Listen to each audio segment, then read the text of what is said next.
Shri Gurubhyo Namaha children. I am happy to welcome you all for our online teaching academy, Ekalaiva. For the class 10, subject biology, unit 17, reproduction in plants and animals. Today, we are going to discuss about pollination. In the previous class, we learned about asexual reproduction and sexual reproduction. To the continuation of that topic, the next one is pollination. Pollination is nothing but transfer of pollen grains from anther to stigma of a flower. Children, you know very well, anther is nothing but, what is anther? A male part of a flower is androecium. Androecium is composed of, is nothing but stamens. It's composed of stamens. Stamens have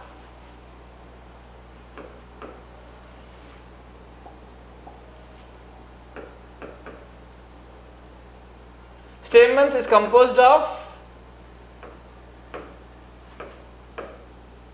anther and a filament.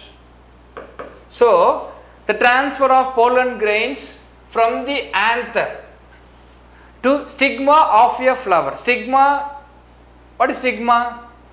Stigma is a female part. Okay. So, transfer of pollen grains from anther to stigma, from the male part to female part. Okay. Importance of pollination. See here, see the picture here. The transfer of pollen grains from the anther. You know very well, this part is called anther and this part is called the filament.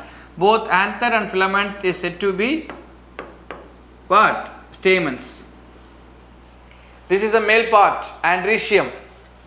So the anther, pollen grains is transferred from the anther to stigma of a flower. Can you get my point, children? Yes? Yes. Importance of pollination. It results in fertilization, which leads to the formation of fruits and seeds. New varieties of plants are formed through new combination of genes in case of cross pollination. Types of pollination. There are two types of pollination. One is self pollination, another one is cross pollination.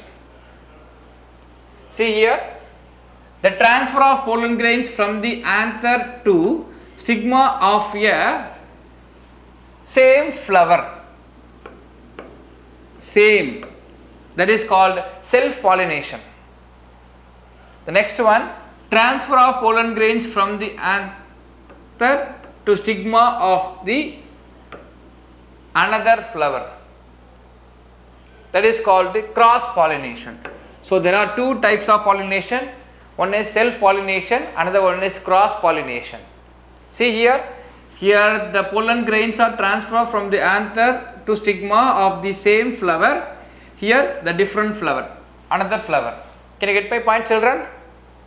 Yes.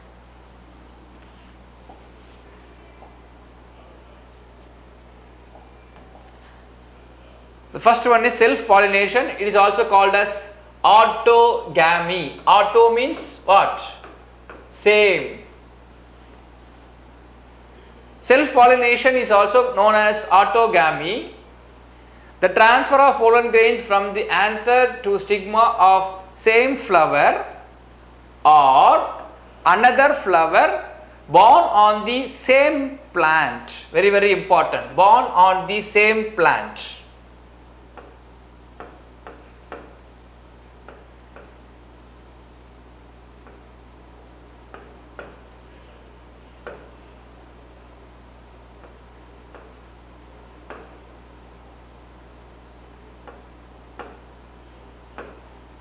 See, the transfer of pollen grains from anther to stigma of the same flower. This is the same flower or another flower. This is one flower one and this is flower 2 of the same plant. So another flower born on the same plant, the pollination takes place. That is called a self-pollination. Example is hibiscus. Advantages of self-pollination. Self-pollination is possible in certain bisexual flower. As I said, bisexual means both male organ and female organ present in the same flower. Okay? Flowers do not depend on agent for pollination. In case of self-pollination, there is no need for any other agents. There is no wastage of pollen grains. These are the main advantages of self-pollination. Disadvantages. The seeds are less in number. Endosperm is minute. Therefore, the seeds produce weak plant. New varieties of plants cannot be produced in self-pollination. The next one is cross-pollination. Cross-pollination is nothing but transfer of pollen grains from the anthers of a flower to the stigma of a flower on another plant of the same species. See, think that it is a hibiscus flower and this is also hibiscus flower. The transfer of pollen grains from anther to stigma of the another plant of the same species. Very important one, same species. Examples of cross pollination: apples, bananas, plum, etc.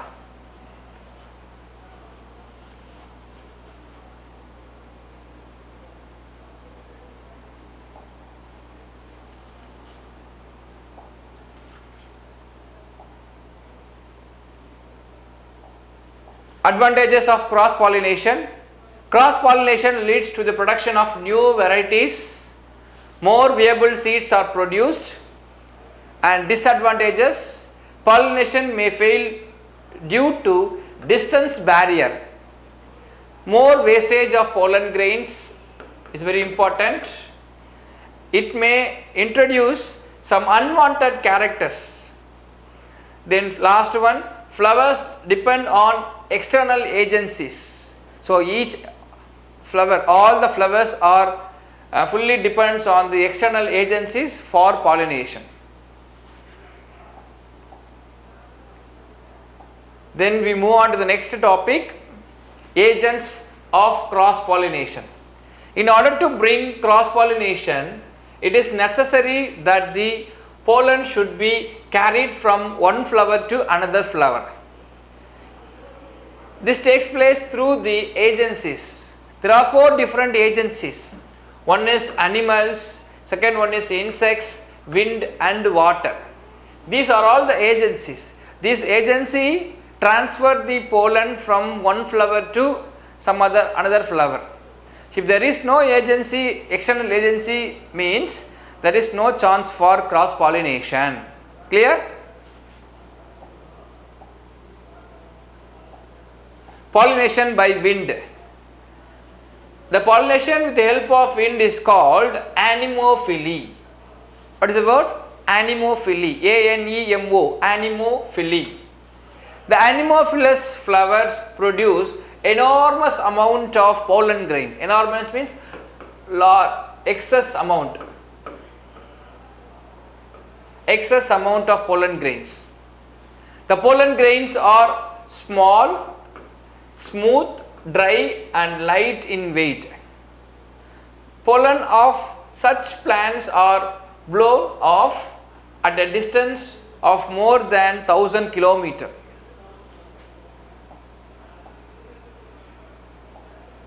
See the picture here. The stigmas are comparatively larger. See the stigmas. protruding and sometimes hairy to trap the pollen grains. Example for anemophily is grasses and some cacti. Cacti is nothing but cactus, desert plant. Okay.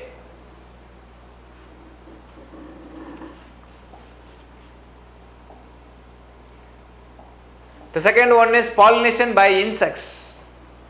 If the pollination takes place by insects, it is said to be entomophily. Pollination with the help of insects like honeybees, flies are called entomophily. To attract insects, these flowers are brightly colored and have smell and nectar. See the picture here, the petals are very dark in color. It attracts the insects to pollinate. The pollen grains are larger in size. The exine is pitted, spiny, etc., so that they can be adhered, attached firmly on the sticky stigma. Approximately 80% of the pollination is done by the insects. So, insects are the main pollinating agent. Okay, so 80% of pollination is done by insects and they are the carriers. By the main is carried by honeybee. Approximately 80% of pollination done by the insect is carried by honeybee. Honeybee only mainly involved in transfer of pollen grains. Okay. The third one is pollination by water. The pollination takes place with the help of water is called hydrophily. Hydro means water.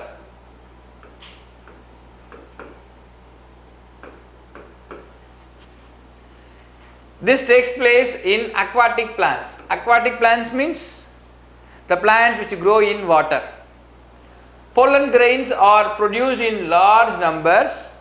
Pollen grains float on the surface of the water till they land on the stigma of female flowers. Example, Hydrilla and Vallisneria.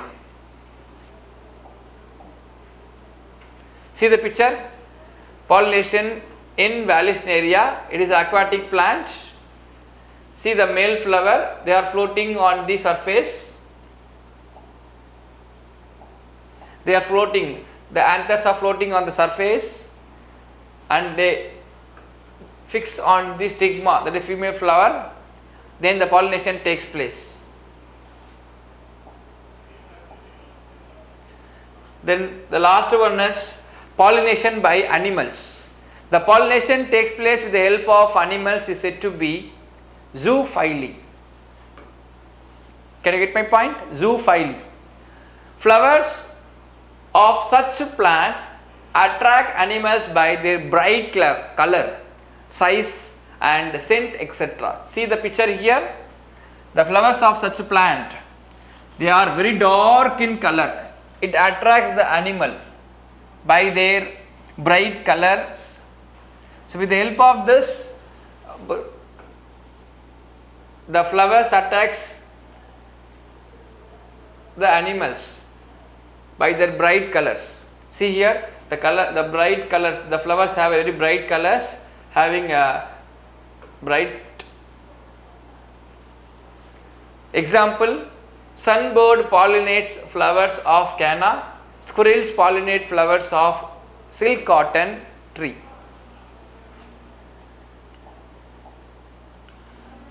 Thank you children, we will see in the next class.